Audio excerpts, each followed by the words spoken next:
Hey everyone, welcome to AnimePuffz. Today I'm going to be talking about Lilo and Stitch, but through a personal perspective. This is going to be one of my deepest videos that I've ever made on this channel, so I really hope you like it. Please make sure you literally like and smash that thumbs up button, comment, share, and please follow me on all socials. My Patreon will also be linked in the description box. You get exclusive videos that will not be posted to YouTube. So Lilo and Stitch is and will most likely forever be one of my favorite Disney movies. I feel like Lilo and Stitch was the most real, and I think that it can relate to anyone who's ever felt like an outcast, anyone who's ever felt alone, anyone who's ever struggled from trauma and is trying to overcome it. Lilo and Stitch is that movie. It's me again. I need someone to be my friend. Someone who won't run away. And I just feel like it's relatable to all ages. I relate to Lilo and Stitch the same way that I do in present day that I did in the past when I was a child. It just has like universal themes that don't age. Like, we've all lost something like Lilo. Some of us have lost someone close to us. Some of us have lost sense of self. Some of us have, lost our passion. Something has been lost, and some of us have felt like outcasts. So to me, Lilo and Stitch was about the redemption of outcasts. So what is Lilo and Stitch? Lilo and Stitch is a film about a young girl who has unfortunately lost her parents and what is alluded to be a car crash. That's us before. It was rainy and they went for a drive.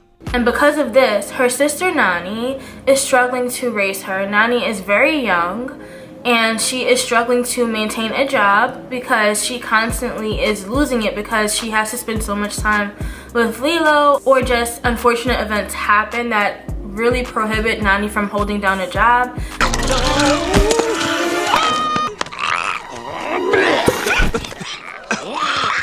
This is not working out. But So Nani is on the verge of losing Lilo to child services. However, Nani does not want Lilo to go away because obviously she loves her, but also because she knows that her sister is struggling and suffering from the death of their parents, and Nani believes that she is the only person who understands Lilo. And I took this to be so deep. Right, so let's talk about Lilo.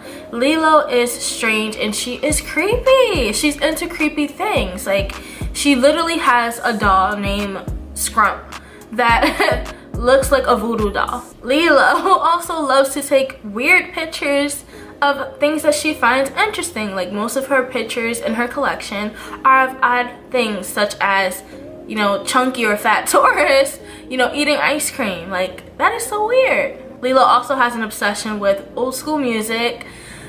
I related so much to her when I watched this movie because Lilo is obsessed with Elvis Presley. What Elvis is to Lilo, Prince is to me, and I've always been like that. Like, I've been obsessed with Prince since I was probably 4 or 5 years old. And and it's not, I mean, I think a lot of people like Prince, but for a 5-year-old to be obsessed with Prince and play Prince, like,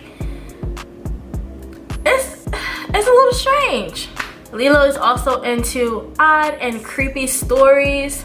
I love that as well. Lilo is just super nerdy. We can just tell by how she talks about Scrump. This is Scrump. I made her, but her head is too big. So I pretend a bug laid eggs in her ears. And she's upset because she only has a few more days to... She basically made like a horror backstory for Scrump. Horror / like sci-fi backstory. So she is uber nerdy. And because of all this, including her parents' death and people not understanding how to relate to her since she's experienced something so traumatic, Lilo does not fit in. Her friends have left her and they think that she's weird and she's just too creepy for them. And they're also kind of mean towards her because she has lost her parents in such a horrific way. Her friends, and I use that term loosely because I don't think that Myrtle was a friend to anyone, but her friends have left her, and it just seems like most of the adults in Lilo's life have given up on her with the exception of Nani. Like the dance teacher just shakes his head at her when she becomes aggressive. Cobra Bubbles once was best for Lilo, but he wants to take her away. So it just feels like everyone has given up on her, and because Nani is so focused on Lilo and being a parental figure in Lilo's life, Nani is being discarded as well. So it's really hard. And I personally relate to Lilo because I've always been weird my entire life, and I've been into things that weren't popular. Like now it's like this, you know, cool things to be into dolls, to be into anime, cartoons, to be a Disney nerd. It's a cool thing now. It wasn't a cool thing when I was coming up. It just really wasn't. So I like the fact that so many people are getting, you know, into things that basically people are getting into my niche and it's becoming more popular.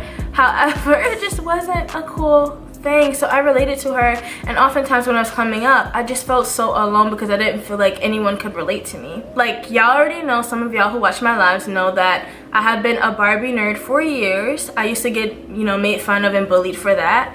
I actually threw away my Barbie collection when I was younger, and I've always regretted that. Like my Barbies were probably a little ratchet because I was over here cutting up their hair. So they were a mess. I was deep conditioning their hair, doing their nails, but I always regretted that.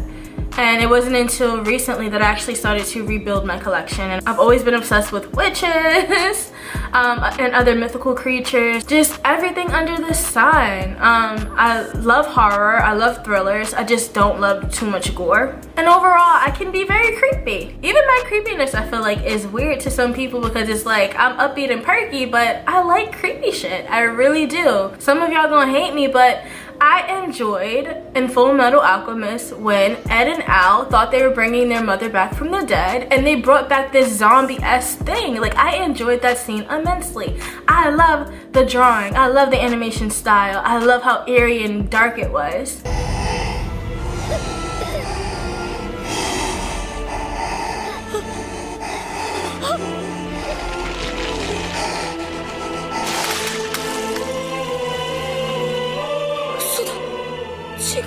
And I just thought it was so cool. So yeah, y'all, sometimes I rewind like death scenes when it comes to like sci-fi and horror.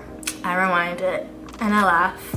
So like Lilo, I love just dark and weird things, like growing up creepy, I am her. Coraline, the other mother, is a terrible person. However, I love the way she's animated and how strange the movie is and how uncomfortable it makes me feel. I love it. Like when the other mother show her true side.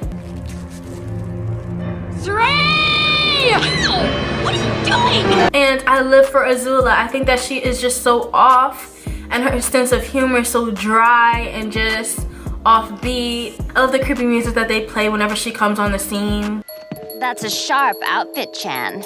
Careful, you could puncture the hull of an Empire-class Fire Nation battleship, leaving thousands to drown at sea. Because it's so sharp. I love Azula. I love her. And then much like Lilo, I find sticking to trends is very hard because I like what I like, I don't what I don't, and I typically don't like things that are popular outside of, you know, current cartoons. I am obsessed with 60s, 70s, and 80s music. I just do. And I've been like that since I was little. So the reason why I relate so much to Lilo is just because I like the things that she likes, with the exception of Elvis. I think that Elvis has some good songs, but I don't really like him per se.